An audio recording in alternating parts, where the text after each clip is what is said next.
Hai, siapa sih yang gak mau punya orang tua yang selalu mendukung, yang gak pernah ngelarang, yang memberikan kebebasan dalam memilih jalan hidup, dan juga memfasilitasi apapun yang anaknya butuhin.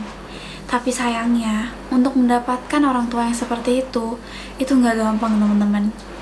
Aku, Bunga Raisa Ramadhani, mahasiswa Universitas Negeri Jakarta. Pada video kali ini, aku ingin membahas sedikit tentang apa sih toxic parent itu, ciri-cirinya apa aja, dan apa aja dampaknya dari toxic parenting. Yuk kita bahas. Kita tentu sepakat bahwa nggak ada orang tua yang secara sengaja ingin membuat anaknya terluka, menderita, atau berlaku kejam pada anaknya sendiri. Akan tetapi, orang tua juga manusia yang dapat melakukan suatu kesalahan yang sebenarnya tanpa disadari bisa menjadi racun untuk anaknya sendiri. Mungkin kita pun telah menjadi korban dari toxic parent, dari pola asuh atau perilaku dari orang tua kita yang dulu.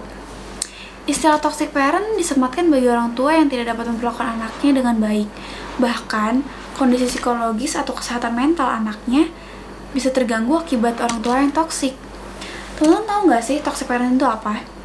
Nih, toxic parent itu adalah orang tua yang tidak menghormati dan memperlakukan anaknya dengan baik sebagai individu. Mereka bisa memperlakukan berbagai kekerasan pada anak, bahkan membuat kondisi psikologis atau kesehatan mentalnya itu terganggu. Toxic parent juga enggan berkompromi, tanggung jawab, maupun minta maaf terhadap anaknya.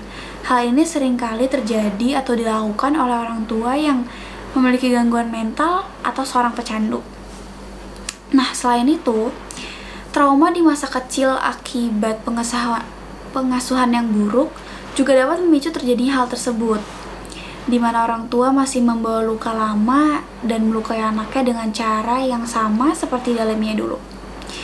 Meski orang tua kerap berdalih apa yang dilakukannya itu semata-mata karena kasih sayang, tetapi pola asuh yang toksik tentu saja nggak bagus atau nggak baik dilakukan. Anak membutuhkan cinta dan kasih sayang orang tua yang tulus. Jika tidak mendapatkan hal tersebut, tentu saja jiwa sang anak bisa terganggu. Nah, teman-teman tahu nggak sih, ada 4 tipe pola asuh yang 3 diantaranya itu termasuk ke dalam toxic parenting. Yang pertama itu ada, contohnya gini, misalkan anaknya mau apapun, dikasih apapun. Ma, aku minta ini boleh? Iya boleh. Pa, aku minta ini? Iya terserah. Jadi tuh nggak pernah dikasih target, nggak ada target. Dia jadi cenderung undemanding but supportive. Itu adalah orang tua dengan toxic persuasive style. Nah, style yang kedua cenderung demanding, memberikan target, tapi nggak pernah support, nggak pernah supportive. Jadi tipe ini tuh tipe yang otoriter. Otoriter ini cenderung membuat anaknya malah baper. Karena misalkan anaknya gini, mah aku boleh ini nggak boleh, pokoknya nggak boleh, kamu harus nurut sama mama titik. Nah, itu tuh otoriter. Kenapa malah membuat anaknya cenderung lebih baper, mudah berbohong, karena selalu merasa anaknya itu nggak pernah dibolehin. Akhirnya anaknya mencari-cari alasan agar dibolehin sama orang tuanya. Nah, itu termasuk demanding but not supportive. Style yang terakhir, style ketiga, yang cenderung acuh. Jadi, mah aku mau ini, iya boleh, terserah aja, nggak apa-apa, nggak pernah dikasih target. Jadi kayak undemanding, unsupportive. Terus harus gimana sih? Nah, ini nih yang sebenarnya agak sulit, tapi seharusnya tiap orang tua memiliki demand atau target untuk mengarahkan hidup anak lebih baik. Tapi mereka juga harus bisa mensupport, baik secara materi maupun non-materi. Non-materi ini seperti pujian, dukungan, atau bisa sekedar menjadi tempat anak-anak untuk mencerita, tempat anak-anak bercerita seperti itu. Nah, apresiasi yang sifatnya non-materi ini bisa membuat anak tumbuh dan berkembang dalam hidupnya. Terus teman-teman, kira-kira gimana ya? Gimana caranya kita mengetahui ciri-ciri toxic parenting itu? Tanpa disadari atau enggak, kita bisa saja menjadi toxic parent. Nah, jadi kita tuh penting banget harus ngerti gimana ciri-ciri toxic parent itu. Yang pertama itu ada mengutamakan diri sendiri.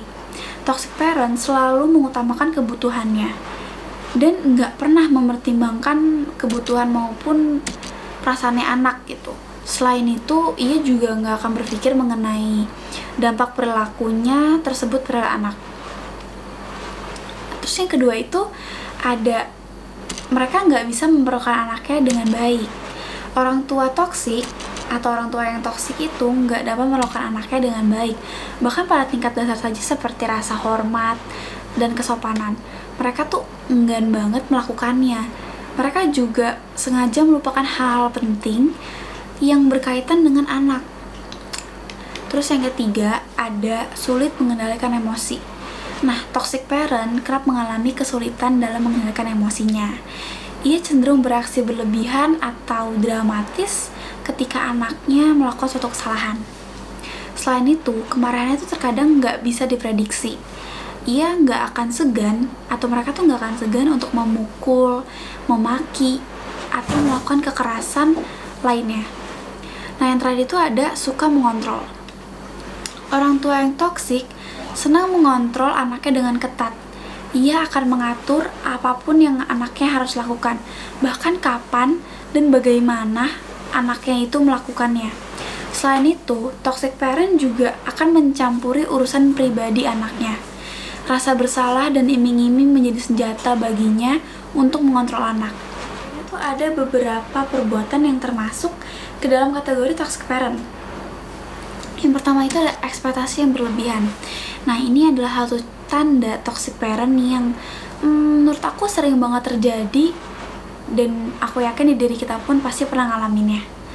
Ada kalanya mimpi seorang anak dan cita-cita seorang anak dibuyarkan dengan ekspektasi yang orang tuanya sendiri berlebihan gitu.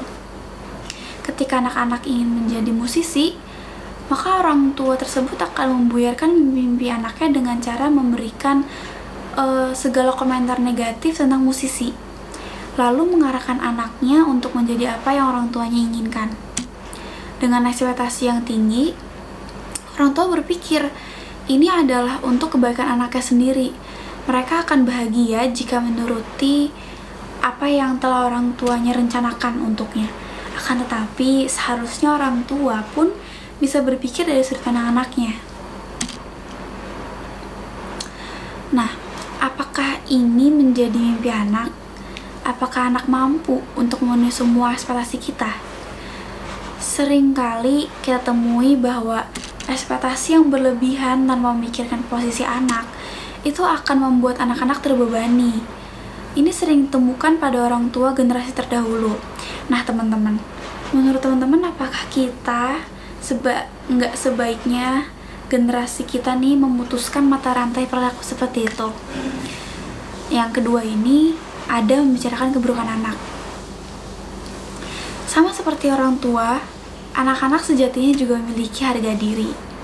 Ucapan sepele seperti, aduh, anakku tuh susah banget loh bangun pagi, juga termasuk dalam kategori membicarakan keburukan anak. Anda harus tahu bahwa membicarakan keburukan anak, apalagi sampai didengar sama anaknya langsung, itu juga akan melukai perasaan anaknya. Jika hal ini terus terjadi, terus dilakukan, anak-anak bisa kehilangan rasa kepercayaan dirinya, menumbuhkan sikap rendah diri, dan memperlakukan anak itu bisa jadi malu gitu. Sebagai orang tua, sebaiknya jagalah privasi anak. Nah, dari semua itu yang udah aku ceritain, itu tuh ada dampak yang sangat besar terjadi di anaknya. Efek negatif itu sangat besar untuk anak-anak dari toxic parent. Anak-anak bisa tersiksa secara mental. Anak tipe penurut mungkin akan berusaha sekeras mungkin untuk membahagiakan orang tuanya dengan cara menekan segala keinginannya. Dan tapi di sisi lain, ada anak tipe yang pemberontak. Anak tipe pemberontak mungkin akan menjelma menjadi pembangkang untuk orang tuanya. Keduanya jelas bukan suatu hal yang baik. Toxic parent berdampak pada keadaan psikologis anak. Anak-anak bisa menderita sakit mental maupun secara fisik. Anak-anak mengalami stres berkepanjangan.